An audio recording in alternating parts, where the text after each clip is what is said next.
Oi, gente! Bom dia! Espero que vocês estejam bem aonde você está vendo isso. Eu sou o João, vocês já me conhecem, eu sou apresentador do Pod Afis. Hoje eu estou com a minha parceira, é o primeiro podcast dela. Isa, se apresente pra gente, por Oi, favor. gente, eu sou a Isabela. Eu espero que vocês gostem de mim. E é isso. E a gente está aqui com umas convidadas mais que especiais, incríveis. Doutora Samantha, juíza Vanessa, por favor, se apresente pra gente. Oi, pessoal. Eu sou Samantha, defensora pública. Eu trabalho com direito de família em Santo Amaro e eu estou muito honrada de estar aqui com vocês hoje. Obrigada A pelo gente está. convite. Nós estamos muito felizes de terem vocês aqui com a gente. Eu sou Vanessa, eu sou juíza da primeira vara de família de Santo Amaro e também estou felicíssima de estar aqui e poder compartilhar um pouquinho com vocês. Gente, obrigado por aceitar o nosso convite. É uma honra ter vocês aqui batendo esse papo com a gente, é incrível. E aí, como vocês estão? Vocês estão bem? Como está sendo a semana de vocês? Eu tô achando o máximo estar aqui. Eu tô muito bem porque eu tô achando essa escola maravilhosa. Você gostou? Achei incrível a escola, o espaço de vocês, a luz natural e a luz dos alunos também, né?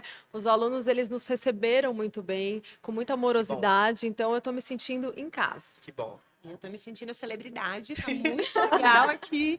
Os alunos são o máximo, o pessoal, o clima aqui da escola é muito bom. E as instalações são maravilhosas. Aqui vocês estão todos de parabéns por cuidar. Obrigado. Obrigada. Gente, para começar, quero que vocês contem um pouquinho da vida de vocês. Quem é a Samantha? Quem é a Vanessa? Se apresente pra gente, conte um pouquinho da vida de vocês. Bom, eu sou Samantha, mãe da Giovana, que tem 12 anos, e mãe da Bianca, que tem 9 aninhos. Sou casada com o Luiz. Sou filha da Solange e do Rômulo. Sou defensora pública, sou do primeiro concurso da Defensoria Pública do Estado de São Paulo, então eu vi tudo acontecendo, né, aqui no Estado.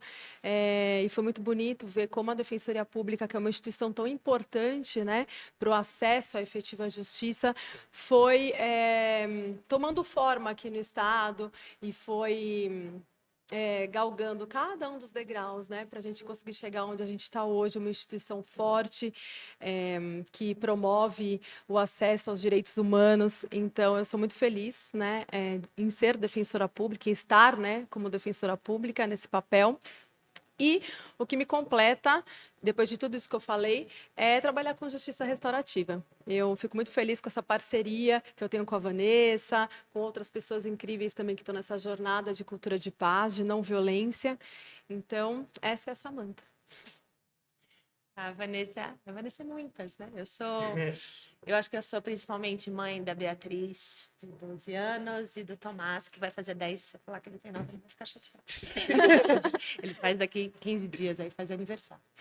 Eu sou esposa do Tiago e sou filha do Vladas e da Filomena, e também irmã da Ingrid. E sou juíza de família, sou juíza há 16 anos, entrei no Tribunal de Justiça faz 16 anos, nem sempre fui juíza de família, mas sempre gostei muito de trabalhar com famílias e com crianças, o que me move é poder trabalhar com pessoas. Efetivamente, gosto muito de olhar no olho da pessoa e saber que, de alguma maneira, eu consegui ajudar. Então, hoje eu estou no cargo de juíza de família já faz 3 anos, mas de sempre trabalhei nessa área, mais ou menos, e gosto muito. E estou com essa parceria com a Samantha e com outras pessoas também para fazer justiça restaurativa, que é um ramo que me atraiu e que hoje é o que eu mais acredito como justiça para esse mundo, para melhorar um pouco a vida dessas pessoas. Vocês poderiam falar pra gente o que seria a justiça restaurativa? Como vocês atuam? O que é essa área? A justiça restaurativa, ela acaba, só para resumir, explicar um pouquinho para vocês, ela se define muito com o que ela não é, muito mais do que o que ela é. A justiça tradicional, a gente se pergunta o que é justiça, né? A justiça que a gente chama de tradicional se define muito por punir, em dar uma resposta punitiva, um castigo àqueles que, de alguma forma, violaram uma regra social. Sim. A justiça restaurativa, ela trabalha numa lógica diferente, uma lógica do pertencimento, do acolhimento de todas as pessoas, de uma atenção especial a todas as pessoas que tiverem sofrido um dano, sofrido uma violência. Então, um olhar para ela, uma justiça que dá voz a todas as pessoas que se envolveram no conflito, tanto a pessoa que sofreu um dano, quanto a pessoa que cometeu um dano, dá voz a essa pessoa também para entender quem ela é e em que lugar ela está. E também voz a todas a comunidade do entorno, responsabilizar todos os envolvidos, inclusive aqueles que normalmente não são ouvidos, a comunidade, o poder público, a família, responsabilizando todos pela solução daquele conflito, com um viés muito mais de cura, de reparação das relações sociais, do que um viés punitivo e excludente, que é a justiça tradicional. A justiça restaurativa, ela é uma jornada do coração à mente, né? Então, é um movimento, é uma filosofia de vida. A justiça restaurativa, ela é uma forma de você se conectar com o outro, entendendo o mundo do outro. Então, através da justiça restaurativa, a gente consegue entender as necessidades do outro, os sentimentos do outro, né? Então, realmente é um movimento que faz muito sentido, mas é um movimento que realmente é um movimento artesanal, porque ele depende de uma transformação interna. Não dá para a gente falar em justiça restaurativa como o que a gente está acostumado na nossa sociedade, que é uma sociedade que é competitiva, que é individualista, que é hierárquica, tudo de cima para baixo, né? Quando a gente fala em justiça restaurativa, a gente fala em todos olhando para o mundo, né? De formas diferentes. Então, eu consigo olhar para o seu mundo através do seu olhar e me conectar com você.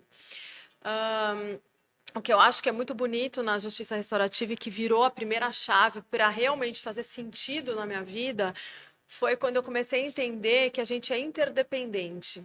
Quando eu comecei a ter um sentimento de pertencimento à comunidade. Então, quando um semelhante meu é afetado, eu também serei afetada. E eu faço parte desse sistema que é violento. Porque a gente costuma muito, em regra, a gente vota em alguém, por exemplo, né? A gente vota e fala, aquela pessoa tem que fazer tal coisa, mas ok. Às vezes eu nem lembro em quem eu votei. Né? Então, assim, o que eu faço? Qual que é o meu papel na sociedade também como cidadã? É a cidadania ativa. O que a gente pode fazer para mudar o nosso entorno? E a gente não precisa ser governante para fazer isso, né? Ou estar em alguma situação de hierarquia superior. O que a gente precisa realmente é fazer a mudança que a gente quer ver aonde a gente está, né? Então, a primeira chave que me fez virar foi o sentimento de pertencimento a essa sociedade, que me trouxe um outro sentimento de corresponsabilidade. Eu sou responsável por tudo que acontece. E quando a gente fala em justiça restaurativa, é até interessante, porque as pessoas acham que a gente abraça a árvore, né? Que é, nossa, que lindo, né? Mas não é isso. Quando a gente fala em justiça restaurativa, é um convite à mudança de paradigmas. E é uma mudança de paradigmas que é desconfortável. Porque não tem como você falar em justiça restaurativa se você não falar de violência, se você não olhar para violências estruturais e culturais, para você não olhar para várias questões que são alimentadas nessa sociedade que é violenta até por nós. Então, e por isso que faz sentido para a gente. Para mim, essas duas chaves foram importantes de serem giradas aí, para eu conseguir me sentir pertencendo a esse movimento restaurativo, e que muito mais que o movimento restaurativo é um movimento transformativo. A gente fala muito em resolução de conflitos, em prevenção de conflitos, mas eu acho que a grande sacada é a transformação de conflitos, porque você não necessariamente precisa ter uma solução pronta. Eu tenho esse problema, eu vou resolver. Não. É você transformar conflitos, né? Você não voltar ao status quo. Teve um dano e eu vou reparar esse dano para voltar ao que era antes. Não precisa voltar ao que era antes, mas eu vou transformar, eu vou me aperfeiçoar. E a gente vê o conflito, a justiça restaurativa, ela traz uma percepção muito interessante de que o conflito não é ruim. O conflito é uma oportunidade. Liderazzi fala que o conflito é um dom. Porque, gente, uma oportunidade de aperfeiçoamento de caráter, de aperfeiçoamento de relações que têm que ser democráticas. Sim. Então, é isso. Eu acho tão lindo, não sei se você também percebeu, mas eu me senti tocado pelo jeito que vocês falam sobre a profissão de vocês, sobre o projeto de vocês. Eu me sinto tão tocado e emocionado que... Você sente que elas falam com o coração. Exatamente, vocês têm um amor no que vocês fazem. E a gente precisa muito disso no mundo. É uma dádiva vocês estarem em todo mundo espalhando a democracia e o amor e a paz dentro de todo mundo, sabe? Porque é o que a gente precisa. É o que o mundo de hoje precisa. Que a gente precisa de mais pessoas que espalham o amor. E eu fiquei curioso. Como que chegou na parceria de vocês duas? Vocês duas já trabalham há muito tempo juntas? Ou, tipo, como foi a ponte? Como que aconteceu? Como vocês Isso. conheceram? O acaso trouxe a gente, né? Um cafezinho. Não, eu vou contar. Aí eu já apaixonada pela justiça restaurativa, assim, eu amo o que eu faço, amo a justiça restaurativa. A justiça restaurativa, ela só faz sentido se ela tiver parceria. Sim. Você só Sim. trabalha em conjunto, andorinha sozinha não faz nada. Um time. Tem que ser um time. E eu buscava essas parcerias dentro da minha ambiência de trabalho, não conhecia a Samanta.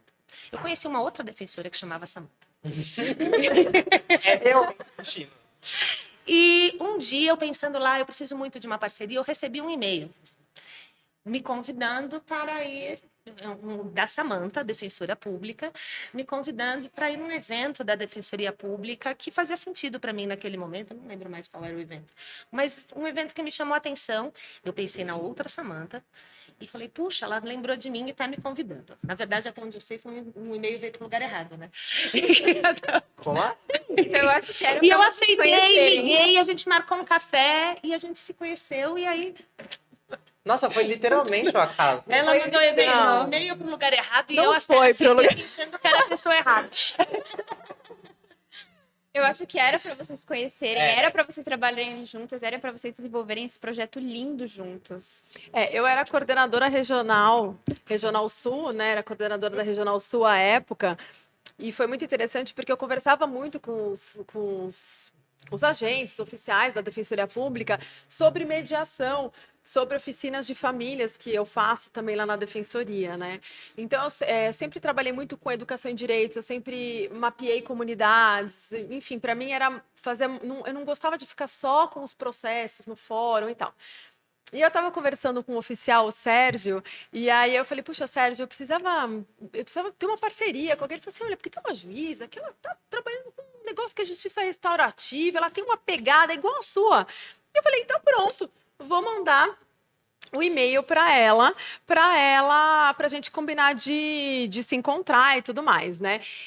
E aí, foi muito interessante que a gente foi tomar café e parecia que a gente estava chorando as pitangas, gente. Literalmente.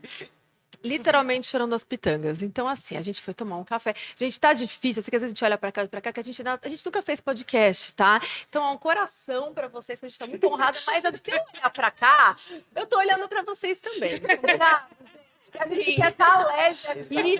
Tô de boa, belê? Belê, pessoal? Então tá bom. E aí a gente tava no café, né? Tomando café, e ela falava, puxa, mas eu sou enxugo-gelo. Puxa, eu também sou enxugo-gelo. Puxa vida, o que a gente vai fazer, né? E aí começou a surgir, a gente podia trabalhar com justiça restaurativa, que a gente já conhece, mas acho que é importante a gente se capacitar melhor. Então a gente começou a fazer vários cursos, enfim.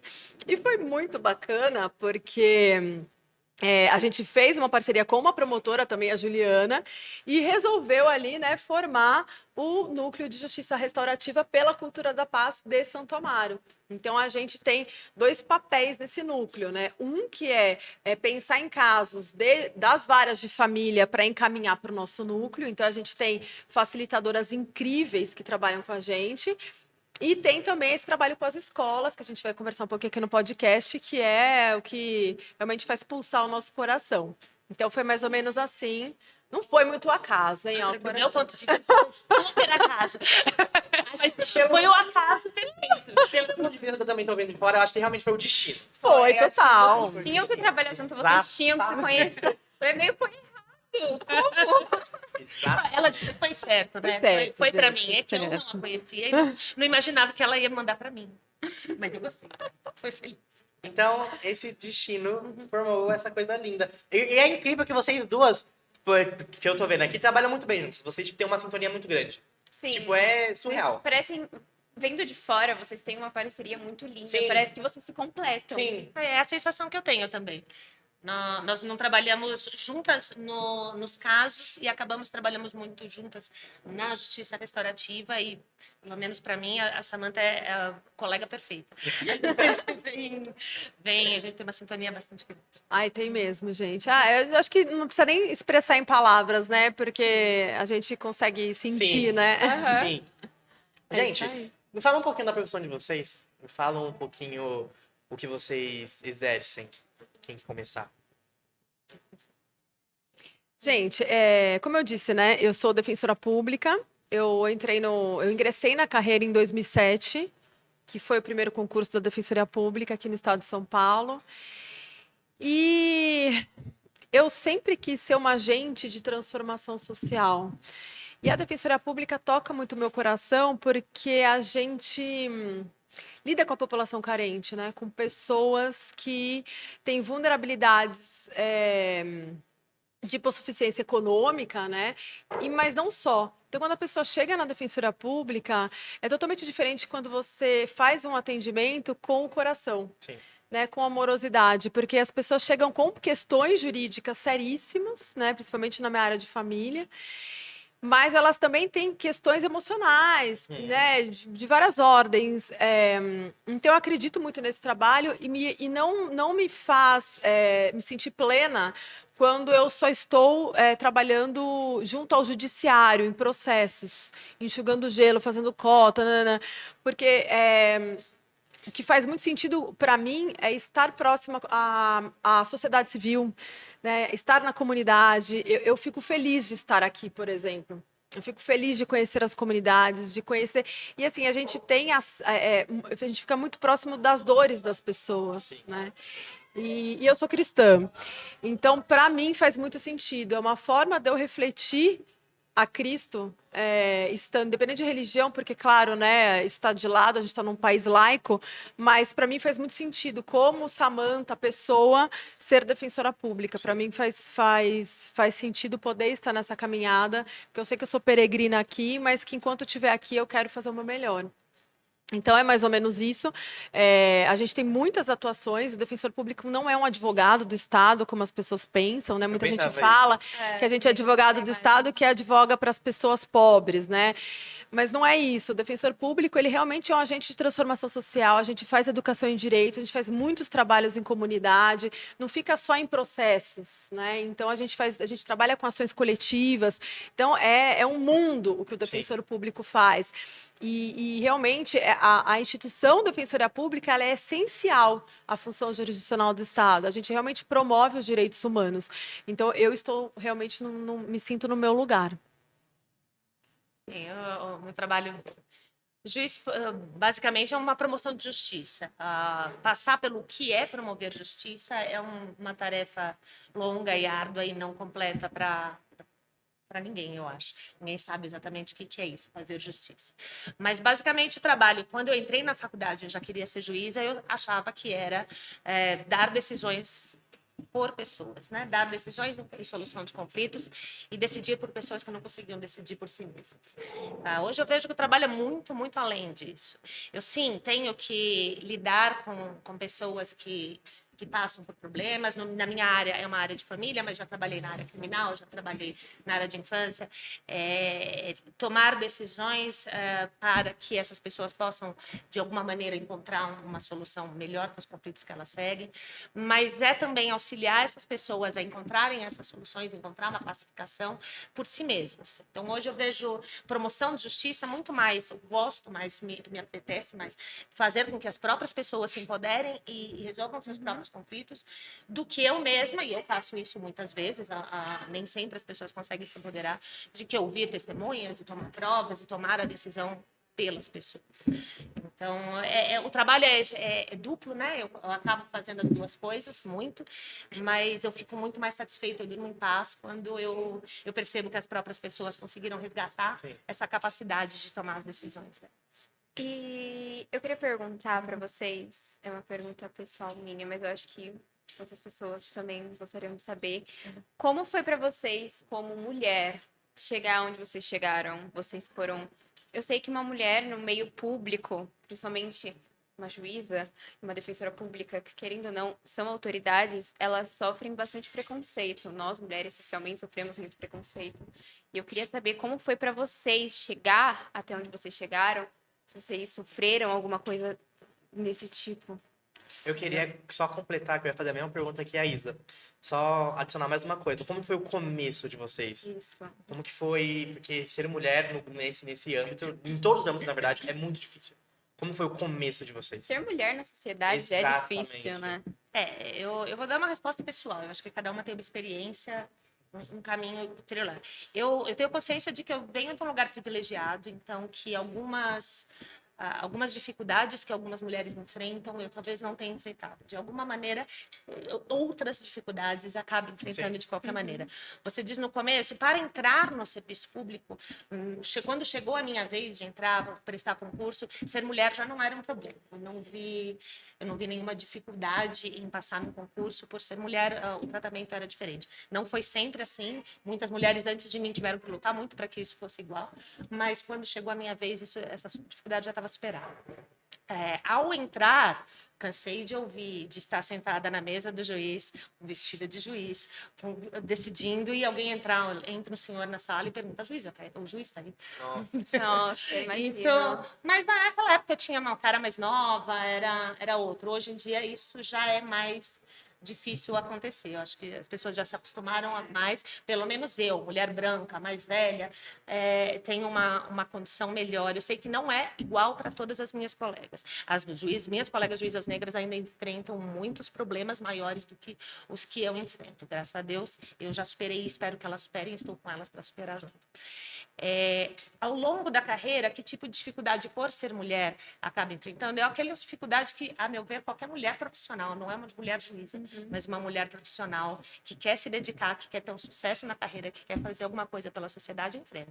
Que é sobrecarga de trabalho, é a dupla jornada, eu tenho dupla jornada, eu tenho um marido incrível que parceiro, mas que tivemos que construir essa noção de o que é ser mãe e ser profissional, construir comigo mesma, de saber como lidar com essa dupla jornada que muitas mulheres enfrentam.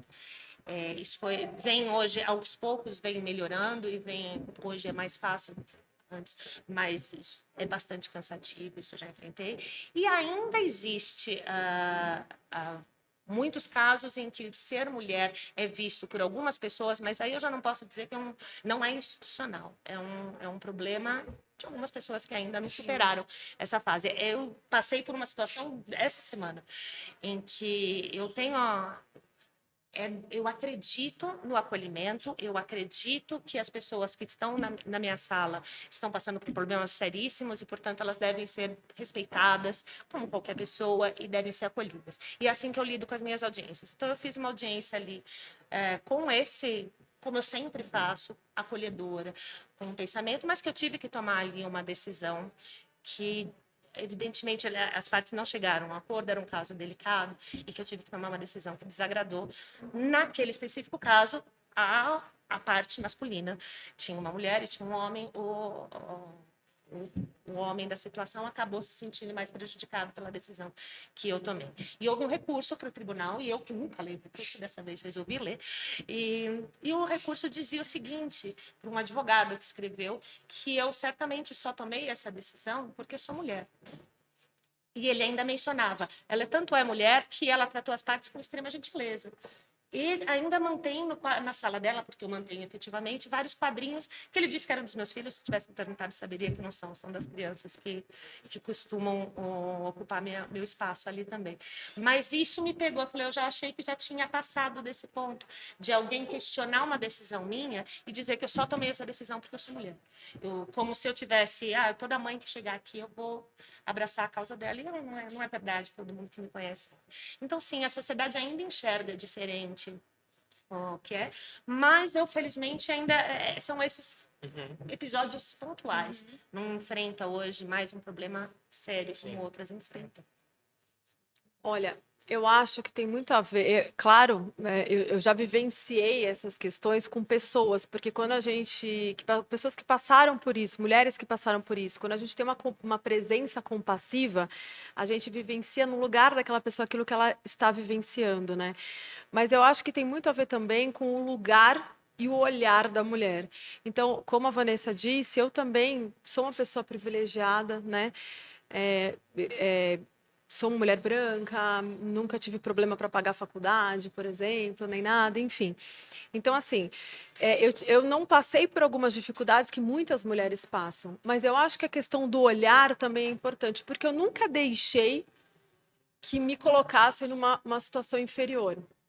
Eu nunca me vi de forma inferior por ser mulher. Então, eu passei na faculdade, no primeiro ano de faculdade, eu prestei à noite porque eu queria trabalhar já. Meu pai era desembargador federal e meu pai falou assim, filha, mas para que você quer trabalhar? Eu falei, pai, eu quero trabalhar. Primeiro ano de faculdade. E aí eu falei assim, se você não conseguir me ajudar para eu conseguir uma vaga no escritório, eu vou trabalhar em qualquer lugar, mas eu quero trabalhar. E aí eu comecei a trabalhar, eu entrei em fevereiro, em abril eu já estava trabalhando. E eu acho que as dificuldades que eu passei, no meu olhar, porque eu nunca me senti inferior por ser mulher, eram muito mais porque eu era uma menina nova, já no mercado, num grande escritório, trabalhando, do que por ser mulher. Eu nunca baixei a cabeça por ser mulher, né?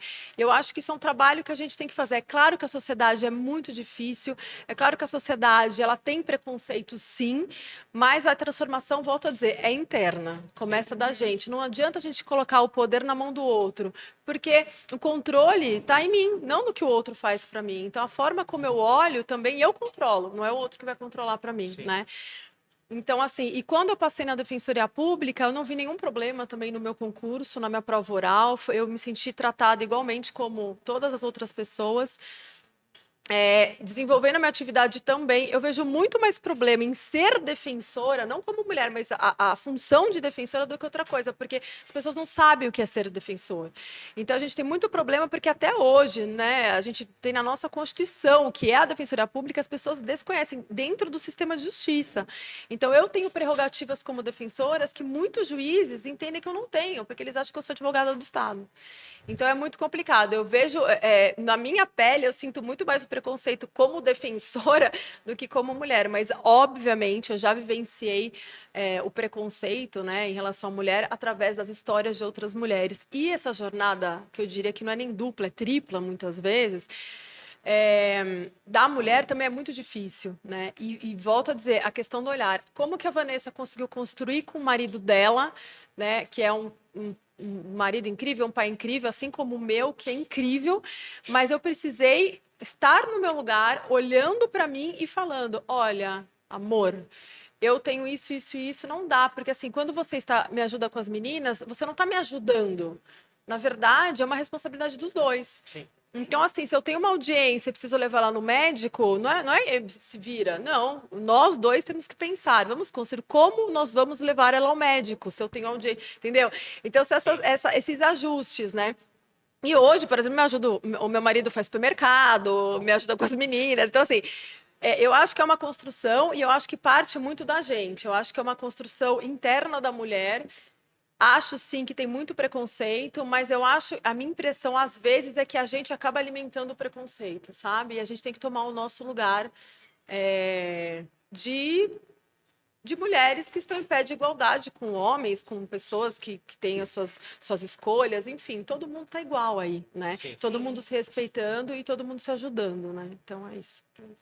Gente, eu queria perguntar, na última entrevista que a gente teve com o doutor Ismael, a gente perguntou, vocês têm a doutora Samantha, a juíza Vanessa, e a Samantha e a Vanessa.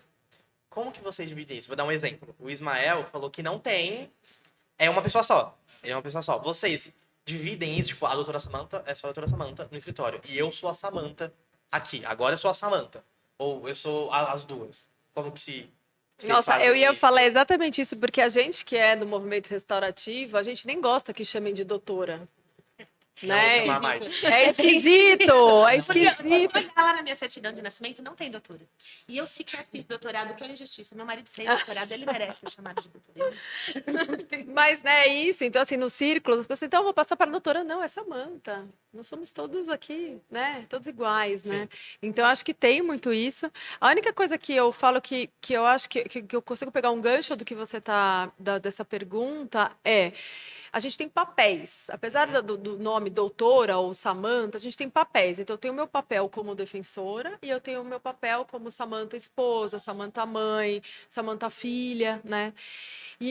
Aí eu acho que é importante a gente separar esses papéis. Então, por exemplo, quando eu estou na defensoria, eu estou presente em todos os casos. Então, tem uma mãe chorando, falando questões do seu filho, de abusos e outras coisas. Eu estou lá com ela, de corpo, alma, presença total. Quando eu chego na minha casa, eu viro uma chavinha e falo, isso não é mais meu. Porque isso eu acho que é muito importante, você separar esses papéis, porque senão você enlouquece, né? Porque são muitas dores que você tem acesso e você precisa ter uma presença compassiva, precisa, só que aquilo não é seu. Você faz parte de um todo, quando um semelhante é afetado, você também é, ok. Mas senão você não consegue estar com uma presença bacana com seus filhos, porque você vai estar chorando. Né? Teve audiência que eu chorei, a juíza ficava batendo na minha perna, falou assim, para, Samanta, que eu vou chorar também. Porque é muito difícil, né? É muito difícil. Então, a gente faz uns acordos, uma vez eu fiz um acordo de pensão alimentícia, que era, na verdade, era um acordo de pensão, sim, e a filha das partes, ela tinha paralisia cerebral. E ela precisava colocar uma sonda, ela precisava se alimentar por sonda. E aí a mãe falou na audiência: a senhora sabe o que é dar leite estragado para sua filha ter a barriga dela cheia e saciar a fome dela, porque eu não tenho dinheiro. E na hora que ela falou aquilo, não dá para você se conectar, você não se conectar com isso. Não é para você falar assim, nossa, eu estou totalmente conectada, estou vivenciando isso que essa pessoa está falando. Só que depois, quando eu saio do fórum, aquilo não é meu. Porque senão, como é que eu vou cuidar das minhas filhas? Como é que eu vou contar uma historinha para elas? Como é que eu vou estar no jantar com elas sorrindo e perguntando da vida delas se eu tô, né, com meu coração despedaçado? Então é importante a gente também ter essa separação de papéis, né? Porque senão realmente fica complexo. Eu concordo plenamente com você, mas eu tenho bastante dificuldade de fazer isso. Eu, na verdade, você me pergunta quem é Vanessa e quem é doutora Vanessa, em que momento. Meus papéis são muito misturados. Claro que tem sempre um prevalente sobre o outro quando eu estou no fórum e tomo uma decisão. Eu não tomo uma decisão porque eu sou mulher, não tomo uma decisão porque eu sou mãe, não tomo. Eu estou ali representando um papel e estou ali representando o judiciário, tomando uma decisão assim. Mas também não é possível não ser tudo o que eu sou, não ter a história que eu tenho. Então, eu sou essa pessoa. A pessoa que você vai encontrar no fórum é muito parecida com a pessoa que você está vendo aqui, que é muito parecida com a pessoa que eu vou estar em casa. Quando eu estou em casa, eu quero ser mãe, eu quero ser esposa, sim, e eu me dedico a isso. E tenho lá os meus métodos de autocuidado para me afastar dessas dores. Mas, com alguma frequência, essas dores me acompanham. Sim. Então, não é infrequente. Eu falo muito sobre o que acontece, as coisas me perseguem. E eu falo, e é muito comum você estar num grupo de amigos e alguém tem algum problema e te procura, os papéis são sempre misturados. Então, eu tenho um pouco mais de dificuldade com essa Samanta de realmente separar os papéis. Essa chave eu não encontrei em mim ainda. Mas eu não estou dizendo que é fácil, viu? É muito difícil. Porque às vezes assim, eu vou dormir e eu penso, ai, tal coisa. Mas, realmente, assim, a gente precisa. É um trabalho de formiguinha também, sabe? Para não. Porque senão a gente não consegue se cuidar. Né? Sim, é muita coisa, né, que deságua, né, na vazante do nosso coração. Então, é isso. Bom dia. Bom dia.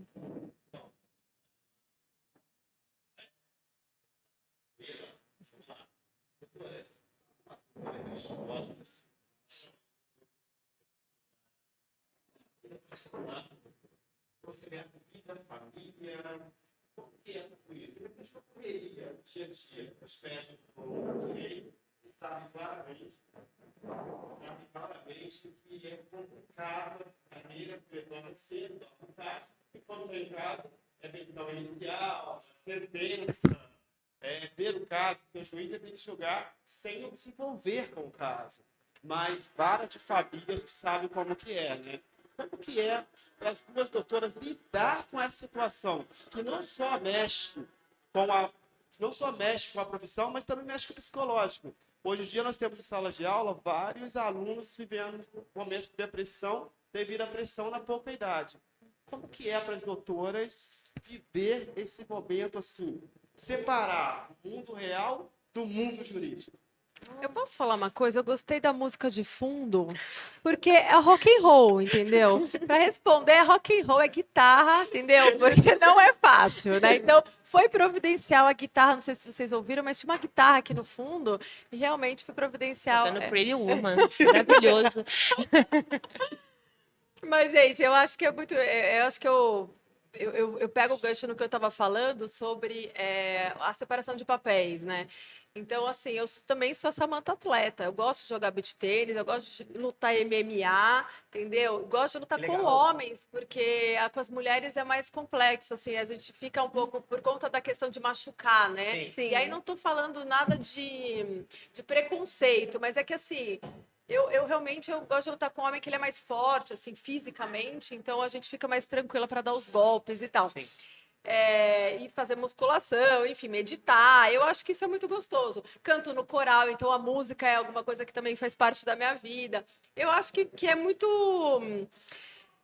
bom a gente ter essa divisão para poder se cuidar, né? Então, assim, eu consigo cuidar das minhas filhas, consigo levar na escola, consigo fazer audiência. A Vanessa costuma falar que existem 5 Samantas. Eu não sei se isso é verdade ou não. Mas eu tento fazer meu tempo render, né? Mas ultimamente a gente tem até conversado, né, Ivan, que a gente tenta desacelerar um pouquinho, porque a gente paga um custo, né? Tem um preço, né? Você ser tão acelerado e fazer tantas coisas ao mesmo tempo. Então, parar e apreciar também faz parte de se cuidar, né? Então, eu tenho muito isso em mente agora. Atualmente, eu penso muito em me cuidar, não só, o que você faz? Atividade física, meditação. Não, o que você faz? Eu paro e contemplo. Eu acho que isso faz parte também, sabe? O meu dia a dia é bem, bem corrido, bem divertido, eu acho divertidíssimo. Cuido dos meus filhos, tenho 2 filhos, né? Cuido deles, tenho 2 cachorras enlouquecidas que fazem uma zona na casa, a gente cuida delas também.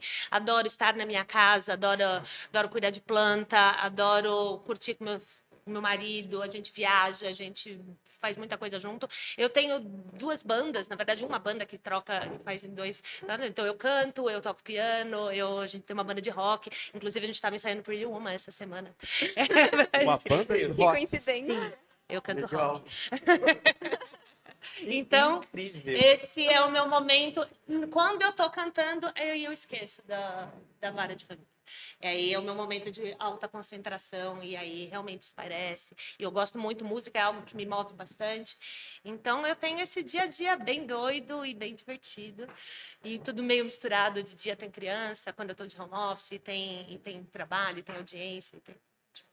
Eu sou a tia da van também. Eu que dou. Da van, não, da van mesmo, né? Eu já Eu que fui dou desistir. carona para todos os amiguinhos da escola. Quando chove, as mães não conseguem chegar, eu moro perto da escola. Quem vai na van da tia Samanta? Leva todo mundo para minha casa. Então é assim, a gente se vira nos 30. Agora, um outro ponto, um pouquinho para a vida acadêmica. Nós sabemos que as barreiras para as crianças e para os adolescentes que moram em lugares mais simples, diríamos assim, é mais difícil. Nós sabemos que a carreira jurídica não é fácil. Primeiro, tem 5 anos de direito, várias matérias que você até não gosta. E também tem a prova da OAB, que é a complicação. Para as meninas, os meninos que querem fazer direito hoje, ou qualquer outro tipo de faculdade, o que vocês recomendam? Porque, de repente, vocês são bem-sucedidas na carreira, né? Abre aspas. Um estudo desde o momento que você decidiu por essa carreira, com afinco. Se possível, quando estiver no ensino médio, um pouquinho depois do ensino médio, quando está buscando um ensino superior, se dedicar para buscar uma faculdade que te dê uma boa estrutura de estudo. São muitas faculdades que dão boas estruturas hoje em dia, mas buscar, não se contentar em entrar em qualquer uma, buscar estudar numa que te dê uma estrutura de aulas, pelo menos algumas aulas presenciais, hoje tem muita aula online. Durante a faculdade, levar a sério, fazer. Claro, tem momentos de curtição, tem momentos de lazer, mas se você quer ter uma boa carreira, você vai estudar, você vai superar as dificuldades, você vai se dedicar e buscar, é isso, é estudo, e se dedicar. Não tem muito outro caminho a não ser esse. O meu conselho é acredite em você. Porque, claro, você tem que estudar muito, muito, mas você tem que acreditar em você, né? Porque você está no controle. Então, e muitas vezes eu vejo gente que estuda muito, que chega na prova e dá um branco, porque ela não acredita nela. O meu pai dizia muito para mim assim, ele falava, filha, você vai chegar no concurso e você vai, a vaga é sua. Então, assim, você vai pegar o edital e você vai estudar. O que você realmente estudou, tá aqui. Ninguém vai tirar. Então, assim, não precisa se preocupar. Quando ele me falou isso, abriu. Sabe como abre o mar? Abriu, porque assim, eu tinha estudado todo o edital. Né? Então, assim, se eu estudei todo o edital, tá aqui. Então, eu acreditava em mim. Então, eu ia para as provas falando assim, eu sou defensora pública. A prova é minha, uma vaga é minha. Então, eu acho que isso é importante, né? Claro que você precisa estudar muito, claro que você precisa ficar atento, mas eu acho que você acreditar em você é, assim, 50% do caminho. O nervosismo faz a gente esquecer tudo, Sim. né? Tem uma coisa que eu queria voltar, que vocês duas falaram, sobre deixar o sentimento do trabalho lá e sair, tipo, virar a chavinha, sabe? Eu experienciei isso esses dias, tô fazendo teatro. Então, eu interpretei um papel que era muita emoção, era muito sentimento medo. Eu interpretei muito sentimento medo. Então, eu deixei muito meu medo esvair. E o meu professor falou, cada ser humano é um abismo. A gente, no teatro, a gente tem que mergulhar no nosso abismo, para pegar nosso sentimento e sair do abismo tranquilo. E ele falou, mergulhe no seu abismo e saiba voltar. Eu mergulhei no meu abismo e eu não consegui voltar. Eu saí do palco tremendo ainda, porque eu tava, tipo, com a flor da pele, sabe? E eu acho que, tipo, cabe no que vocês falam, no que vocês falaram. Tipo, deixar o sentimento do trabalho no trabalho pra coisar, senão você vai falar com seu filho chorando, pensando no seu caso, né? Eu acho que é, tipo, um pouco sobre isso. Preciso aprender a sair do abismo. Sim. Acho que todos nós precisamos aprender a sair dos nossos próprios abismos. Nós nos colocamos em abismos e às vezes a gente fica, meu Deus, o que eu faço agora? Será que tem uma saída? É muito difícil, é complicado. Eu queria saber de vocês, se teve um caso que marcaram vocês. Teve algum caso que vocês pegaram que, tipo, ainda ficou, sabe? Não o sentimento, ficou, tipo, marcado na mente de A vocês, gente sabe? tá com um caso atual, inclusive, bem difícil. Mas, assim, eu acho que tudo que tem a ver com crianças e adolescentes, né? E quando a gente percebe que os adultos levam os conflitos para os filhos, isso pega muito. Eu comecei a trabalhar com justiça restaurativa e oficina das famílias por conta das crianças e dos adolescentes, por esse olhar para eles, porque eu acho que eles não têm vez e voz. Então, assim, a maioria dos casos, para mim, me pegam muito, porque ainda mais depois que eu me tornei mãe, porque quando eu entrei eu não era mãe, quando eu ingressei na Defensoria Pública eu ainda não era mãe, né? Mas eu percebi uma mudança muito grande como profissional depois que eu me tornei mãe, porque quando eu vejo um caso, eu penso nas minhas filhas. E eu acho que os pais arrastam os filhos para os conflitos deles, né? Sim. E o que a gente está vindo falar aqui é de conflito, né? O nosso projeto aqui na escola é de justiça restaurativa, onde a gente fala muito mais do que resolução de conflitos, mas transformação de conflitos. Então, assim, eu acredito que todos esses casos que mexem com o nosso coração, que abalam as nossas estruturas, não nos fazem paralisar. E eu acho que é que está a beleza disso, porque quando você tem uma paralisia, quando acontece alguma coisa, né? Isso é muito ruim. Agora, quando você gera uma força e gera potência quando acontece algo que te abala, você consegue sair do seu lugar, da sua zona de conforto e fazer aquilo que precisa ser feito. Então, de todos esses casos, se eu falar eu não vou ser justa porque todos me abalam, porque eu trabalho com crianças e adolescentes. O que eu vou fazer com isso? Acho que a grande pergunta é o que eu vou fazer com isso, né?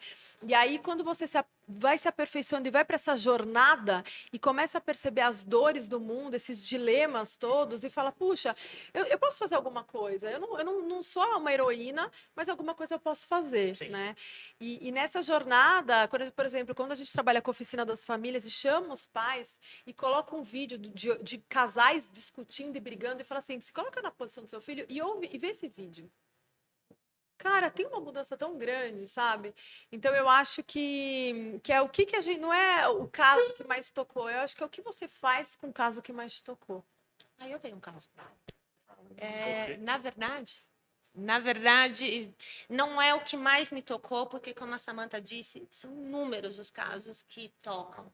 Então, assim, só de você fazer a pergunta já me veio uma lista gigante na cabeça de casos que eu me lembro e que vão me acompanhar provavelmente para o resto da vida. Casos com finais tristes, casos com finais felizes. Mas esse marca especificamente porque é um caso raro em que eu sei o que aconteceu depois. Porque a gente sofre na nossa profissão o não saber o que veio depois. Eu estou numa posição de tomada de decisões que mudam a vida de pessoas e que às vezes eu não sei o que deu aqui. Sim. E esse caso específico eu sei o que deu, então ele é um caso que me traz muita satisfação. Eu estava no comecinho da carreira, eu era juíza da infância e era meu trabalho ali juntar crianças para serem adotadas com pais que queriam adotar. E muitas vezes também tomar a decisão de essa criança vai ser adotada, eu não vou mais investir na família de origem. É uma decisão pesada, principalmente para alguém que está no começo de carreira. A gente não é bem preparado emocionalmente para lidar com esse tipo de situação. E esse caso específico tinha ali uma menininha muito linda, com quem eu já vinha convivendo fazia alguns meses, que estava num abrigo, né? Naquela época, acho que abrigo, acho que mudou de nome. E eu vou falar o nome dela, que é capaz até dela ouvir o podcast. Ela chama Sandrine. E a menina, uma gracinha, e a gente buscando uma família para ela. Não vou trazer aqui detalhes do caso, que não cabem, mas a gente buscando assistente. Tinha uma moça que vinha na minha sala dia sim, dia não, querendo uma filha. Ela não conhecia, então, a Sandrine, mas ela insistiu bastante, porque ela queria muito ser mãe. Era uma mulher que estava pronta para aquilo e o coração dela estava já acolhido, ela já era mãe. E eu fiz essa ponte e promovi esse encontro e essa formação dessa família logo no começo. Não foi a primeira nem a última vez que eu fiz esse encontro, mas esse caso era especial, porque a mãe era uma pessoa que realmente estava muito dedicada a esse papel de ser mãe, e ela se apaixonou pela Sandrine logo no primeiro encontro. Foi algo muito bonito que aconteceu, e a menina correspondeu, também se apaixonou, e foi algo bonito. E o fato é que a mãe continuou me apresentando como a Sandrine cresceu, e eu pude acompanhar o crescimento dela, e mais recentemente ela está até no meu Facebook, eu consigo ver. A menina hoje é uma moça, uma mulher quase. Ela foi adotada, se não me engano, ela tinha na faixa dos 2 anos, e hoje ela tem 16, 17 anos, por aí já. E é uma mulher linda, muito bem cuidada, está cheia de irmã, uma família muito bonita que cresceu. E eu vejo aqui, volta e meia eu vejo as fotos dela, e é algo que me leva, fala, puxa, é muito gostoso ver. E assim, ver o crescimento dela e ver que deu certo, me deu forças durante muitos anos para tomar outras decisões que talvez a gente tenha dúvida, eu sempre tenho alguma dúvida sobre quanto eu posso interferir na vida das pessoas, mas de que o caminho é certo, a gente faz com amor, o caminho é certo. Pelo menos nesse caso deu muito certo. Eu imagino o quão gratificante deve ser para vocês de, tipo, ver um caso tão bem resolvido que vocês pegaram, tão, tipo, bem solucionado. A gratificância, tipo, da Sandrinha. Deve ser uma gratificância tão grande para você, tão imensa, que, tipo, muito bom. É muito bom esse sentimento, muito bom. Você deve se sentir muito feliz em ver que uma decisão sua fez com que pessoas ficassem muito felizes e achar o lar delas, né? Eu lembrei de um caso, que não é caso de fórum. A gente está com um projeto, tem uma escola que é do Jardim Cipramar, que ela tem um projeto de gestão de emoções com alunos do 7º e 8º ano. E dentro desse projeto, a gente começou reflexões sobre comunicação não violenta. Então, a gente foi até a escola, e na hora que eu cheguei na escola, imagina, a defensora chegando na escola, né? Os alunos começaram a morrer de rir, um cutucava o outro, dava risada. Eu falei assim, gente, é o seguinte, eu não combinei com a professora isso, mas quem quiser ir embora pode ir. Eu só vou dar um spoiler. Spoiler, ó, legal, Vou dar um spoiler. Eu vou falar sobre quem tem problema com mãe. Alguém tem problema com mãe? Todo mundo começou a levantar a mão, assim, e aí, a partir daí, eles ficaram olhando, ficaram assim, com o olho arregalado, e ouviram todo o tempo. E a gente, na verdade, não foi uma palestra, não foi uma aula, foi uma dinâmica que a gente fez sobre comunicação não violenta. E trabalhando muito com os alunos, e a gente faz todo mês isso lá, trabalhando com os alunos, os sentimentos deles e quais são as necessidades deles, e eles começaram a se abrir sobre questões das casas deles. E depois, quando eu voltei lá nas outras vezes, eles falaram, puxa, eu aprendi a conversar com a minha mãe, e eu consegui mostrar para minha mãe como eu me sinto, quais são as minhas necessidades, e o ambiente na minha casa melhorou. Então, quando a gente ouve isso, é tão bacana, né? Porque realmente você não está só transformando a vida do aluno, o aluno está levando isso para casa. Sim. E isso é muito bacana, porque é uma família inteira que, de alguma forma, vai receber, né, essa transformação. Então, eu lembrei disso que eu achei que foi muito bacana e que é o projeto que a gente tem nas escolas, né? Porque isso é uma ação que faz parte do projeto de justiça restaurativa também. Então, preparem-se, tchararam, que a gente está pensando em muita coisa legal aqui para essa escola. Eu quero spoiler depois. Me deu spoiler também, eu quero spoiler também. A gente Opa, merece um spoiler, já que né? agora já deu a dica que assim, tipo, estamos chegando, né? Conta um pouquinho pra gente dessa novidade aí que tá vindo. É lógico, não fechou totalmente, mas vamos deixar o pessoal com a orelhinha um pouquinho mais em pé, vai? Olha, uma coisa que eu queria dizer para vocês é que o Conselho Nacional de Justiça, ele trouxe, já ano passado, ele já teve uma resolução, que é a 458, dizendo que o Conselho Nacional de Justiça deve fomentar justiça restaurativa nas escolas. E este ano, eles declararam que vai ser o ano da justiça restaurativa nas escolas, 2023. Então, nós estamos caminhando no sentido aí desse movimento transformativo. E isso já está acontecendo há um bom tempo. A gente já tem um projeto lindo em Heliópolis, né, Ivan, que já começou. Quando que foi que eles começaram? O 2018? projeto do tribunal, ele é mais antigo, na verdade. Mais, né? Ele é, não vou me recordar o ano certo, mas ele é um projeto bastante antigo que voltou à tona em 2017, 2018, e aí foi um trabalho bacana que o Tribunal de Justiça fez com as escolas em Heliópolis e que agora está em andamento ali na Centro-Sul. E a gente vai seguindo esses passinhos de quem começou. E é muito bonito, porque já tem muita coisa bacana que aconteceu lá na comunidade de Heliópolis, né? E aí a gente, tendo todos esses auxílios, né, do Tribunal de Justiça, enfim, a gente começou essa jornada. Então, por exemplo, em 2021, teve a Semana Restaurativa e a gente começou em três escolas da Capela do Socorro, que eu sempre confundo os nomes, da Capela do Socorro. A gente começou o projeto de fazer práticas restaurativas através de círculos de construção de paz nessas escolas, não para dar uma palestra sobre o que era a JR, mas para que os professores sentissem esse cheiro desse movimento restaurativo, né? E eles ficaram encantados e a partir daí a gente começou a desenhar como seria o projeto, que é o que a gente pensa aqui. Então, o que que acontece? A gente pensa, a primeira etapa do projeto é fazer uma sensibilização dos professores, dos diretores, de alunos estratégicos também, de repente de centros acadêmicos, para fazer essa sensibilização do que é a justiça restaurativa, não só das pessoas que estão dentro da escola, mas também da comunidade, né? Conselhos tutelares, o pessoal de saúde e tudo mais, fazer essa sensibilização. A gente tem cursos de introdução à justiça restaurativa e olhares para a violência, tanto da Escola da Defensoria Pública, quanto também da EPM, que é da Escola Paulista de Magistratura, e outros cursos também, que a gente pretende disponibilizar depois que fizer a sensibilização, se fizer sentido para a escola, porque não é nada obrigatório, tem que fazer sentido, né?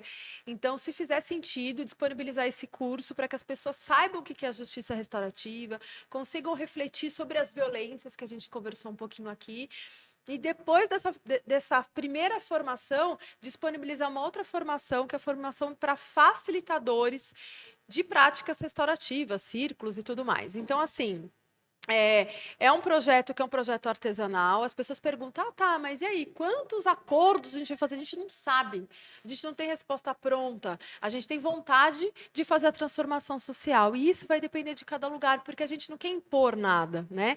Então, tem que fazer sentido para a comunidade. A gente quer saber o que acontece na comunidade. Cada comunidade tem as suas questões. De repente, nessa comunidade tem um problema X, na outra é o Y. A gente vai trabalhar de acordo com o que tem em cada comunidade. E a gente não quer que as escolas sejam só hospedeiras de práticas restaurativas. A gente quer que a ideia é que a escola se transforme numa escola restaurativa e que a escola tenha ferramentas para fazer, para conseguir a transformação dos conflitos, né? Então, assim, a gente não quer que as pessoas dependam da gente. A gente está aqui para inspirar, para mostrar quais são as ferramentas que existem, né? E se fizer sentido, se a escola fizer sentido, a gente tem aqui de braços abertos, né, uma parceria para que isso aconteça. A escola é um lugar estratégico para a justiça restaurativa, a meu ver, por dois motivos. Eu acho que quem trabalha com justiça restaurativa está muito atento a isso. Em primeiro lugar, porque é o berço de onde todos aprendemos a viver em sociedade.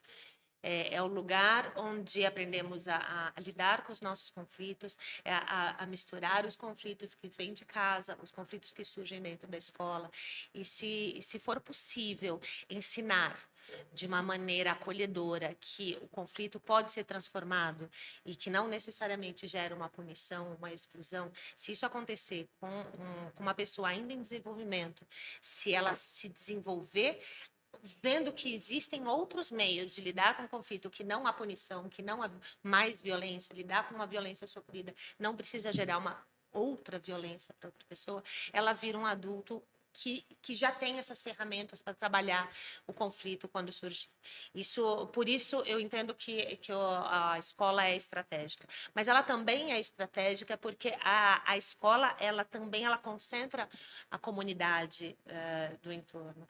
Gira em torno da escola toda a vida social.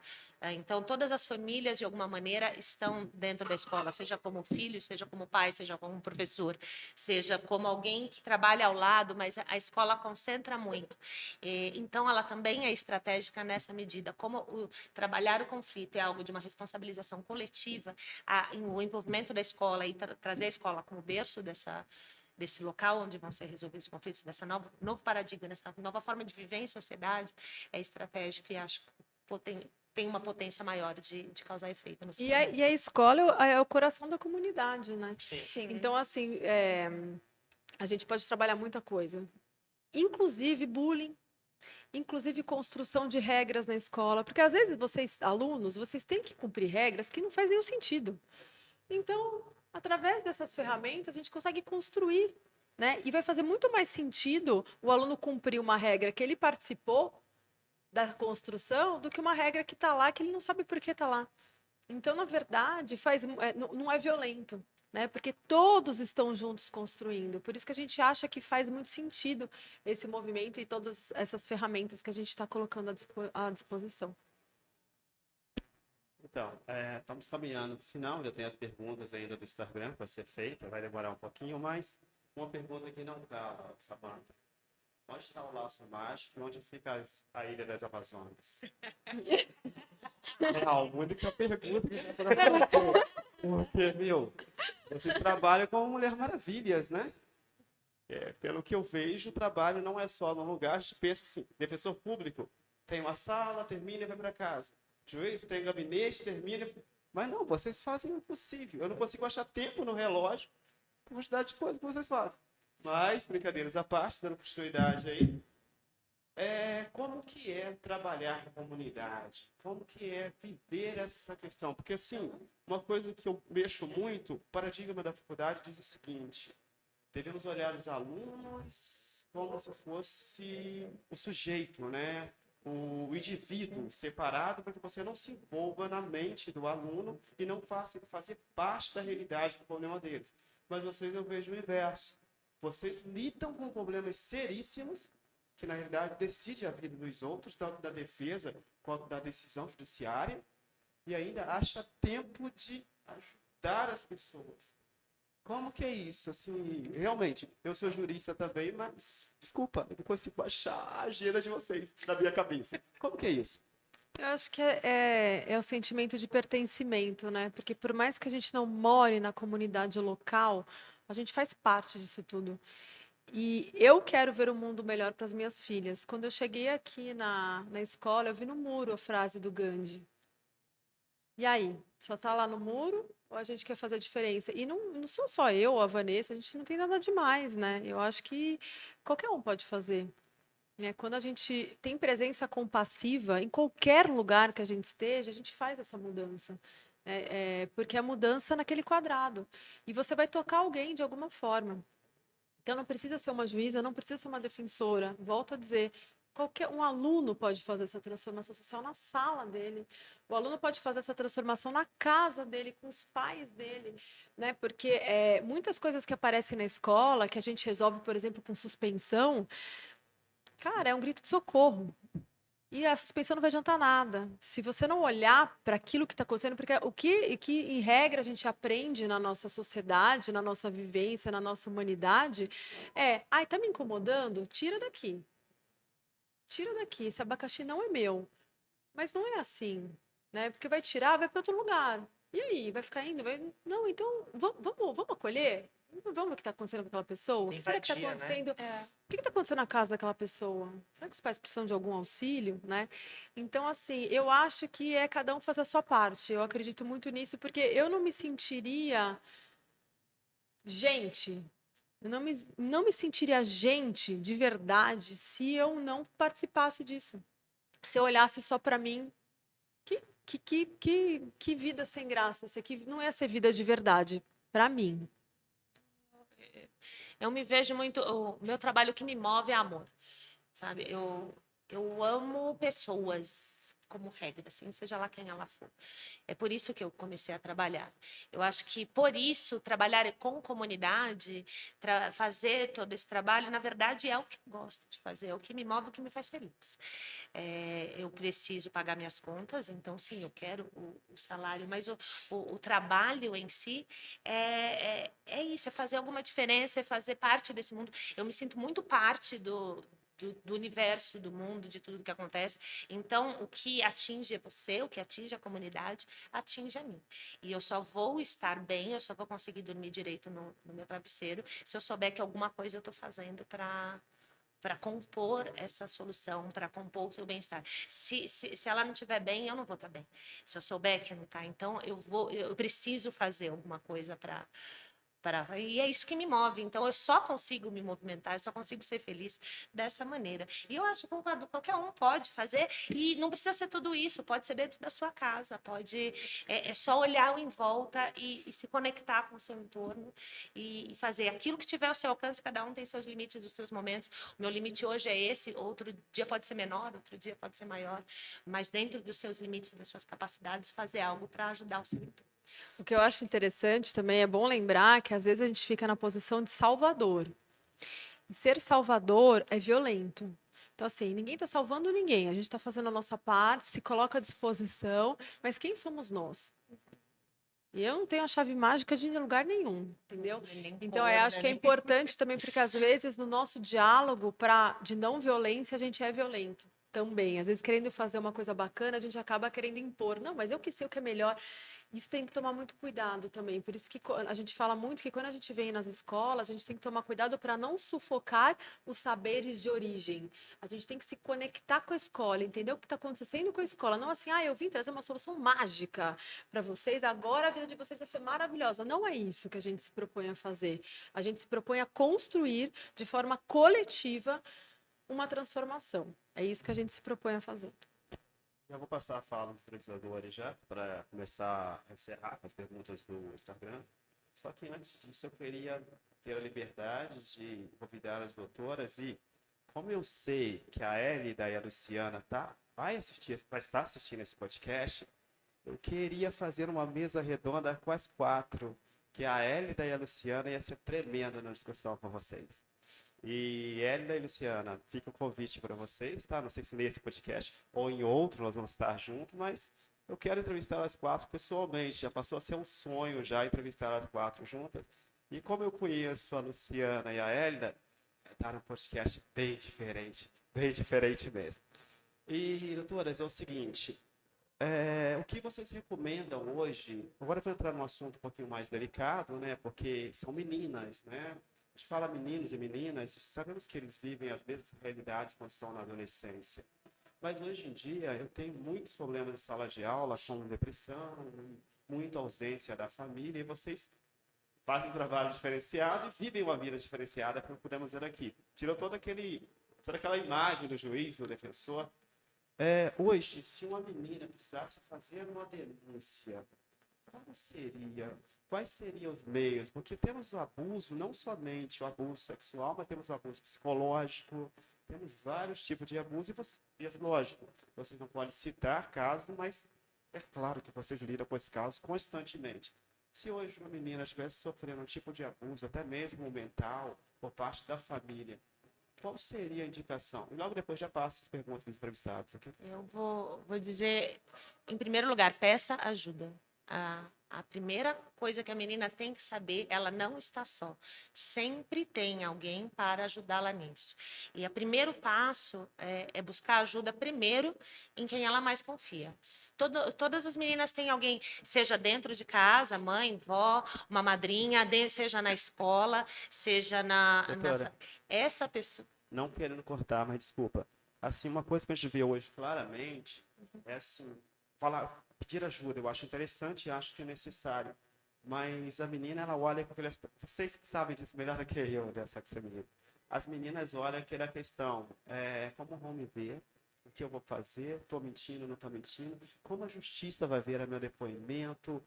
Porque assim, a gente vê e tenta ajudar, mas o sentimento... A Luciana deveria estar aqui. O sentimento dentro da pessoa é totalmente diferente. Hoje em dia, o adolescente é um adolescente com muito conhecimento e pouca sabedoria. Você está Assim, falando eu da compreendo. Luciana do CCM de Santo Amaro? Isso, a Ah, Lu? Lu? A Lu. Oxi, A Lu então e a Hélida. vamos, Lu, vamos mesmo, porque a Lu é parça. Opa, tô mandando um WhatsApp para ela agora mesmo. Não, mas eu digo, eu compreendo esse sentimento de medo de como eu vou ser vista.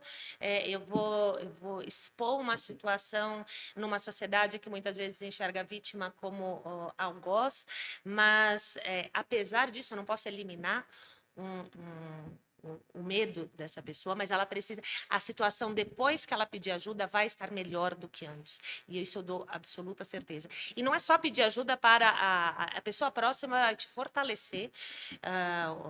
Talvez a escola possa, ou a mãe possa, uma tia possa te fortalecer para buscar ajuda institucional apropriada. Então, existem N meios de se chegar institucionalmente com força, de uma maneira adequada para a menina buscar ajuda. Dependendo do conflito, daquilo que ela estiver sofrendo, é buscar o conselho tutelar ou buscar a defensoria pública, buscar a promotoria, buscar a delegacia da mulher. Existem ligações, existem números de auxílio, que você pode fazer uma busca anônima. Você lembra o número? Tem 190, tem... Não. Até o final do podcast. Depois eu passo para vocês colocarem no Instagram, porque agora me fugiu, não sei se é 106, 105, assim, mas que é o telefone para denúncias em que isso vai cair na Secretaria de Direitos Humanos Federal e uma pessoa vai ser designada para entender o que está acontecendo e buscar. Vocês podem ir no fórum, vai no Fórum de Sim, Santo Amaro e entra na minha tem- sala, terceiro andar. Se precisar de alguma busca, a Avenida Nações Unidas, ali pertinho da Supermarket, terceiro andar, pode me buscar. Precisa de ajuda? Eu estou à disposição. Sempre tem algum meio, mas o mais importante é saber que calar aumenta o problema. Existe, não importa se algum maluco vai te ver mal. Algum maluco sempre te vê mal, mas vai ter muita gente interessada em te ver bem e te acolher. É interessante falar, porque não é só violência física, né? A gente pensa na violência física, mas a gente tem violência física, psicológica, sexual, moral, né? patrimonial, muitas vezes se pega cartão de crédito, faz empréstimo em nome da mulher. Então, são vários tipos de violência. Acho que é importante saber, porque ela está respaldada em todos esses tipos de violência. E eu acho que uma grande coisa também é saber que ela não é culpada. É trabalhar a culpa dela, porque muitas vezes a mulher se sente culpada, então ela acaba não buscando ajuda. Eu acho que a grande sacada, quando a gente fala de violência, mulheres em situação de violência doméstica, é porque a mulher se sente culpada. Então, a grande sacada é ela perceber que não está certo ela vivenciar todos esses tipos de violência. Porque você chamar de louca, suja, imunda, é uma violência. Você ameaçar ela que ela vai perder a casa, vai perder os filhos, é uma violência. São tipos de violências diferentes, né? Você fala assim, não, você é minha mulher, vem aqui que a gente vai, que a gente tem que manter relação sexual, é uma violência. Então, tem vários tipos de violência. É importante a mulher saber que são vários tipos de violência, que não é normal. Às vezes, as mulheres são acostumadas a viver sendo xingadas. Isso é uma violência, né? Então, não é culpa dela. Ninguém pode passar por isso. E aí ela tem que procurar as delegacias, as DDMs. Na Defensoria Pública a gente tem plantões. E é muito importante fazer o boletim de ocorrência, porque sem o boletim de ocorrência a gente fica meio de mãos atadas, porque a gente pede medidas protetivas e sem o boletim de ocorrência fica complicado. Então, é importante você tirar a culpa, dar o primeiro passo, fazer o boletim de ocorrência, ir até a delegacia da mulher ou outra delegacia, enfim, e procurar a medida protetiva. E a gente tem aí, na Defensoria Pública, não são só as mulheres que são vulneráveis, né, de forma com hipossuficiência econômica. Não, qualquer mulher que estiver em situação de violência pode comparecer à Defensoria Pública, a gente vai atender. Esse primeiro atendimento vai ser dado, né? Então, é buscar ajuda mesmo. Eu achei o número do telefone, é 100, Disque 100, 100. De qualquer telefone, ele é um telefone gratuito e você vai conseguir orientação para buscar ajuda no caso de violência. Ok, pessoal, o telefone aí, a doutora acabou de passar, e ela também deu o endereço da sala dela. E, gente, assim, o assunto, já tô deixar os entrevistadores retomar o podcast, só que é, assim, interessante falar sobre isso. Uma das coisas que eu gostaria de perguntar, juro que é a última pergunta, João, juro que é a última pergunta, Isabela, devolvo o microfone para vocês. É que quando entra nesse tipo de assunto é interessante. A menina encontra uma mulher para falar com ela, encontra uma mulher que entenda ela, ou ela passa por uma recepção, porque assim, um dos maiores sabores que existem para as alunas, eu acho que a Isabela consegue falar isso claramente, que ela está na frente da câmera, tá? Um dos sabores muito grandes que existe para as alunas em si, é chegar num guichê, ter que passar para um homem aquilo tudo, explicar, assim, de repente, se ela tiver acesso, que nem a doutora deu o endereço, se ela tiver acesso a uma mulher, a mulher vai conseguir conversar com ela e ela vai se abrir e falar o que está acontecendo. As delegacias da mulher são muito bem preparadas para isso. E lá o atendimento é específico, é feito por mulheres. Então, eu recomendaria, nessa preocupação, busque uma delegacia da mulher. Vai ser bem recebido. Existem mulheres que não se sentem confortáveis, né, de dizer aquilo que ela está passando para um homem, porque às vezes, na grande maior parte das vezes, ela está sofrendo uma agressão por um homem. Falar da agressão de um homem para um homem, às vezes ela fica meio insegura. Onde que está o sentimento de pertencimento Isso, aí? sim, sentem insegura e também sente para pensar, tipo, se o meu parceiro que tá dentro da minha casa faz isso comigo, o que um homem que vai escutar o que tenho para falar sobre outro homem vai pensar de mim? Será que ele vai acreditar em mim? Ou ele vai me descredibilizar a minha história? Vai perguntar se é isso mesmo que está acontecendo, se eu não interpretei errado. Eu acho que é uma questão que muitas mulheres passam no ambiente de agressão e de denúncia. Lá em Santo Amaro, na Defensoria de Santo Amaro, falando aqui mais por conta da escola, aqui que é Regional Sul, são 2 defensoras que trabalham no JVD e são estagiárias. Mas a gente já teve defensores trabalhando já, mas geralmente são defensoras, né? O CCM, que é da Luciana, que eu estava falando, inclusive, tem o CCM de Santo Amaro, tem o CCM da Capela do Socorro, que é a Josi, que é espetacular, também trabalha a Jo. Se eu estiver assistindo, um beijo para você também. Eles também fazem um trabalho lindo e a Defensoria Pública faz plantões nos CCMs. Os CCMs são Centros de Cidadania da Mulher, né? Tem a Casa da Mulher Brasileira também, onde tem plantão, onde tem juiz, promotor e defensor.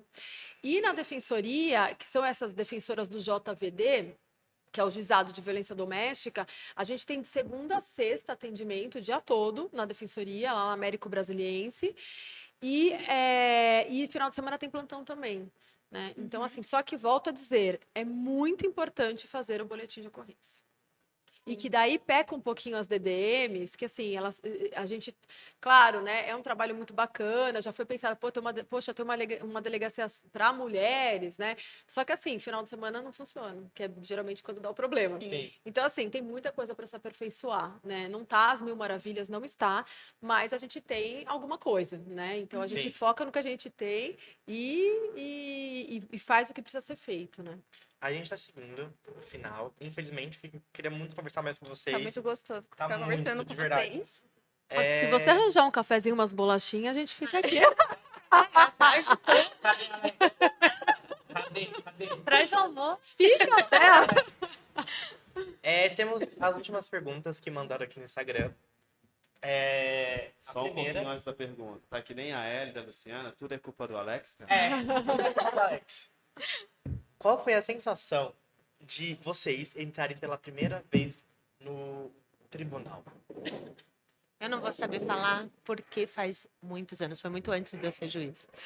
Faz quanto tempo que a primeira vez, você não lembra?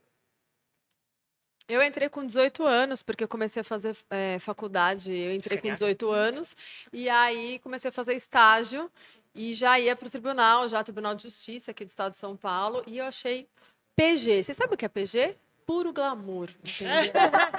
Cheguei aqui num lugar lindo, e era tudo bagunça, né? Imagina, estagiária. Então, nossa, foi o máximo, enfim. Imagino que foi mágico pra você. Foi tá? mágico. Naquela época tinha o TAC, o Tribunal de Alçado e tal. Gente, muito bacana. Então era super gostoso.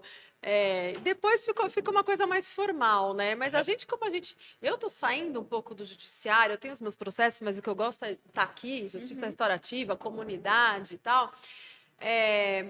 Eu atualmente não sei dizer, mas foi PG, gente, super Eu bacana. concordo, eu não lembro a primeira vez que eu fui, mas eu lembro bem da sensação de entrar no Palácio da Justiça. Não sei se vocês já foram no Palácio da Justiça. Não. Fica ali na Praça da Sé. Uhum. O lugar é maravilhoso, ele é lindo, então sim, é puro glamour.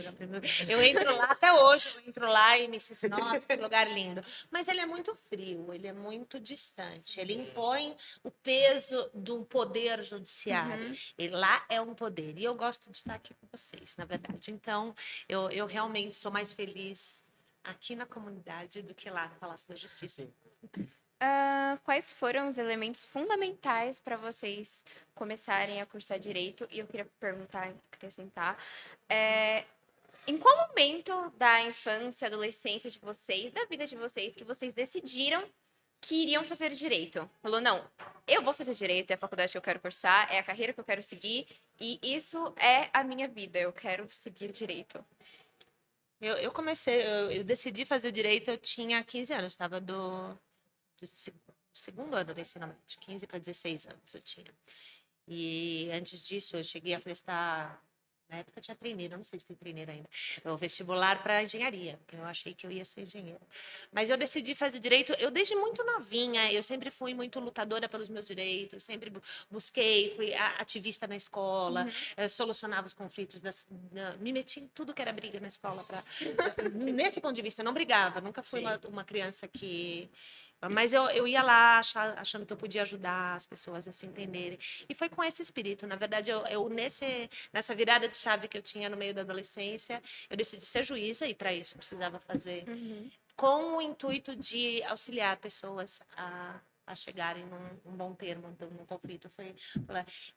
Claro, eu ainda tenho esse, mas eu queria paz mundial. Assim. E eu achava que esse era o meu jeito. Eu queria ser jornalista ou da área do direito, não sabia o que eu ia fazer. Eu sabia que eu não queria ser juíza. Porque meu pai era, né? E eu falava, Jesus amado, né? Porque ele fica com aqueles processos lá na sala, aquela coisa formal, ele era federal ainda. Então, assim, eu sabia que eu não queria ser juíza, mas eu estava entre jornalismo e direito. Porque eu sempre tive esse negócio de conexão, de me conectar com gente, enfim. E aí, como meu pai era da área, minha mãe da área, enfim, aí acabei indo para a área do direito, mas não foi, mas eu não caí de paraquedas. Eu fui porque eu sabia que tinha muito a ver comigo, mas acho que eu teria dado uma boa jornalista também. Quem sabe, né? Um Quem dia. sabe? Quem sabe? Vocês especificaram vários pontos que dão um gás na carreira de vocês, dão um gás para vocês continuarem. Mas eu queria, tipo, especificar mais. O que, tipo, te fazem levantar cada dia para ir pro tribunal, para vocês fazerem o que vocês fazem? Imaginar que alguém vai olhar para mim com um olharzinho de, ai, agora deu certo, agora eu consegui me conectar com a minha família, que hoje que eu tô. E isso eu vejo mais quando eu atuo em justiça restaurativa do que quando eu atuo no tribunal. Mas eu também amo bastante meu trabalho lá e dá para fazer bastante coisa bonita. Olha, quando você fez essa frase assim, que te dá um gás para você levantar de manhã, vou responder com uma palavra: Jesus. Lindo. Lindo. Rock and roll, vem, rock and roll. E eu queria saber qual é a semelhança na carreira de vocês. São carreiras diferentes, mas eu queria saber, e você não queria ser juiz e ela é juíza, e eu queria saber qual a semelhança, onde vocês param e pensam, nossa, neste ponto, nossa carreira é parecida, gente, é parecidas. Acho que eu tenho uma noção melhor hoje das semelhanças e das diferenças, porque eu convivo bastante com a Samantha do que eu tinha antes. Eu não queria ser advogada e não queria de maneira nenhuma ser defensora. Hoje, talvez, Paralelo. conhecendo um pouco melhor, eu vejo pontos que me agradam bastante na carreira. Mas eu acho que o que tem o trabalho do juiz, hoje, ele está mais fora do gabinete. Eu consigo trabalhar fora, mas ele essencialmente ele é muito ainda um trabalho de gabinete. É um trabalho mais encastelado e isso talvez afaste algumas pessoas. Eu acho que a Defensoria da Semana vai fazer melhor, mas é um trabalho mais próximo da pessoa. Mas eu tinha e gosto do meu trabalho com... É difícil falar isso sem parecer uma certa arrogância, não é? Mas é um poder de poder efetivamente decidir. Então, eu não queria estar na posição de pedir e ter o meu pedido indeferido. Se eu quero fazer um bem, eu achava que então eu mesma vou lá e faço. Eu vou ter mais um mecanismo melhor, eu vou ter mais condições de fazer o que eu acredito para ajudar. Se eu tiver o poder de decisão. E acho que foi isso que me moveu para ser juiz e isso que eu gosto. Principalmente agora que eu vejo que eu consigo sair do castelo e consigo vir para a comunidade. Agora eu estou ainda mais contente porque eu não preciso ficar no gabinete. Eu não sei o porquê que a Samantha não quis ser juiz. Não, porque era muito. É porque pro meu pai era muito pesado, era muito formal, era aqueles processos, ele falava que tinha que julgar. E para mim não era confortável esse negócio de julgar, sabe? Então, por isso, eu acho maravilhosa essa profissão, e ainda mais quando eu vejo a Vanessa. Olhando para a Vanessa, se todos os juízes fossem iguais a Vanessa, o que eu acho que seria de semelhança seria o efetivo acesso à justiça, né? Porque não é você impor o que você acha como certo, mas você ouvir as partes. Porque eu também preciso ouvir as partes, né? E deixar com que as partes sejam protagonistas, porque quem tem que decidir o conflito delas são elas, né? Então, eu acho que o efetivo acesso à justiça, nesse sentido de promoção de direitos humanos, eu acho que é uma semelhança entre a defensoria, cada um no seu papel, entre a defensoria e a magistratura. O objetivo é comum. É, Nós Pessoal. somos dois pontos do mesmo... da mesma moeda. Pessoal, 1h20 de podcast. E para quem falou no começo do podcast, 20 minutos para falar, professor. 1h20 de podcast. Vamos dividir o podcast em duas partes, parte 1 e parte 2. A parte 1 vai ao ar hoje, a parte 2 vai ao ar semana que vem, ok? E as perguntas que ainda estão para responder no Instagram, vamos estar mandando no Instagram das doutoras. Aí elas podem estar respondendo, o pessoal também está mandando as respostas no nosso Instagram. E já queria deixar o convite para vocês, para a Luciana e para a Hélida. Tem uma parte 2? Claro, é só marcar. Eu posso responder, oxi, claro. Gente, foi incrível ter vocês duas aqui. Eu amei. Amei compartilhar a mesa com você. Amei compartilhar a mesa com vocês. E o primeiro podcast! Foi muito seu maravilhoso. linda! Foi muito bom, foi incrível ter meu primeiro podcast com vocês, com o João como parceiro e com vocês. Foi muito gratificante meu primeiro podcast ser com vocês. Eu acho que eu nunca vou esquecer deste momento. Eu de verdade fiquei muito emocionado. Falar assim, emocionado é uma coisa muito vaga, mas eu senti. Eu realmente senti. Tem uma parte aqui que eu parei pra refletir e deu vontade de chorar ouvindo vocês. Eu realmente fiquei muito sentido. Vou levar tudo que vocês falaram no meu coração pra sempre. Vocês são maravilhosas. E Maravilhosas. vocês também, porque dá pra sentir que vocês se dedicam. É muito bonito. Vocês Muito são- gostoso conversar com vocês. Eu tenho como sonho cursar direito, vocês podem ter certeza que vocês vão ser minhas inspirações. Ai, Foi que muito bom estar linda. aqui com vocês hoje. Depois a gente tem que dar um abraço coletivo. Sim. Certo, eu falo de abraço coletivo, tem gente depois da Covid que quer me matar, mas, gente, abraço coletivo. Já passou. Tá todo mundo vacinado, tá tudo bem. Exatamente. Obrigada, viu, gente? Gratidão. Obrigado, eu. Vocês Obrigada. foram incríveis também. Uma delícia poder responder para vocês e ver que vocês têm tanta vida pela frente e estão desenvolvendo um trabalho tão bonito de informação. Se vocês são curiosos, vocês querem fazer a diferença no mundo. Isso é muito bonito, que vocês continuem assim, fazendo a diferença, não só assim, sabe, assim, pensando, alguém faz por mim. Não, olha, vocês já estão fazendo um movimento muito bonito. Parabéns. Obrigado. E obrigado vocês por assistir a gente em mais um podcast. E acompanhem a gente. Muito obrigado pela presença e muito obrigado pelas doutoras estarem aqui hoje. E sintam-se à vontade para vir conversar com a Com gente certeza. quando vocês quiserem. Com Pode certeza. chamar, eu não sei falar não para convite. Não, a gente não sabe falar não para microfone. Vamos combinar. Adoro o microfoninho. Obrigado, gente. Tchau, Muito gente. obrigada. Fiquem com Deus. Tchau. Tchau, tchau. Foi?